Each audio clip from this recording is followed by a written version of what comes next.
Hi, I'm 𝘶𝗶𝗶, and this is the second part of our ongoing video series discussing the creation of our tabletop game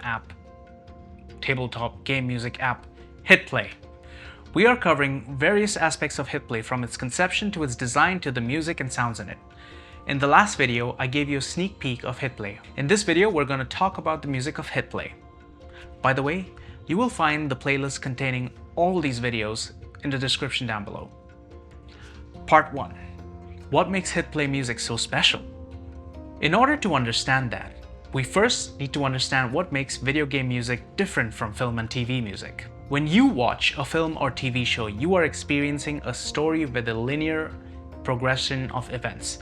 This progression has a set pacing and runtime. When film composers write music for their films, they have to precisely match the pacing and the rhythm of the film, perfectly mirroring the action and the events on screen. Music tracks, or cues, are often written to be very thematic. Cues are also of fixed lengths and are linear in nature. A video game score differs from film and TV in that it is interactive in nature. The events that happen on screen happen at a pace that is exclusively determined by the player. When composers write for video games, their priority is to not hit specific moments of gameplay, but to instead address the situation on hand, be it exploratory or combative. Cues are also written to be cyclical and loopable to match the time a player takes to create a certain situation or level. Cues are sometimes even dynamic, often scaling with factors like combat intensity. For HitPlay, we're writing music for tabletop games that combine elements from both film and video game scores. Our music is designed to be infinitely loopable and to have dynamic scaling for different combat intensities, just like in a video game. Our music is catchy and memorable and will have a shared musical language with melodies and musical motifs that you will hear in tracks that will be a part of the same thematic collection, just like a film score. Part 2. So what do we call HitPlay music? Writing music for tabletop games is relatively a recent and undocumented phenomenon. When an artist or band releases a thematic collection of music, it is called an album. When such a collection is released with a video game or a film, it is called a soundtrack. When we were brainstorming the implementation of the app, we realized that given the dynamic nature of our music, calling our music tracks, cues, albums, or soundtrack did not make much sense. This is a different class of product after all. First up, we're dividing our music into two different types. Exploratory music will be called paths, while combat music will be called encounters. We plan to bundle multiple paths and encounters into musically themed collections. And just like your tabletop adventures, these collections tell a story. So we're calling them journeys. Hold on a second. Dynamic music? That sounds complicated. If the music is indeed dynamic, how does it respond to your very analog gameplay? Well, this was a question we actually broke our heads over for the longest time. See, in video games, music just scales up to whatever you do based on set parameters. If the number of enemies on your screen increases or a boss suddenly appears, the music scales up to match the intensity of what's happening on screen. I mean, remember, intensity, not volume. This means that the music changes to have more instrumentation or sounds more aggressive or stuffed as combat increases. In HitPlay, we hand off the controls of this dynamic music scaling to the game master. The implementation is quite simple.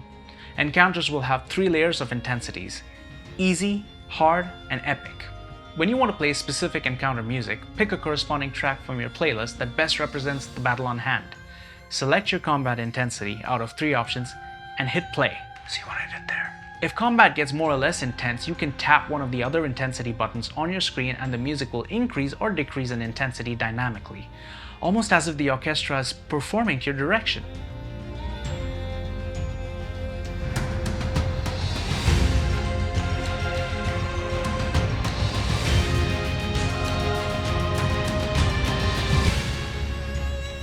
Winning the battle causes the music to transition into a musical ending that reflects the last intensity selected, where you celebrate and give high fives all around.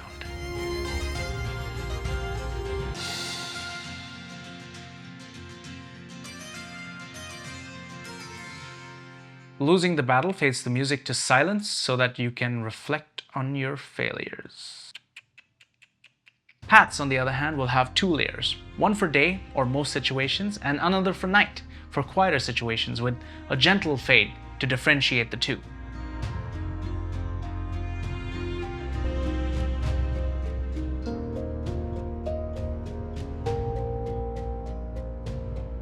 Or even for settlements, we will have chaotic and orderly options.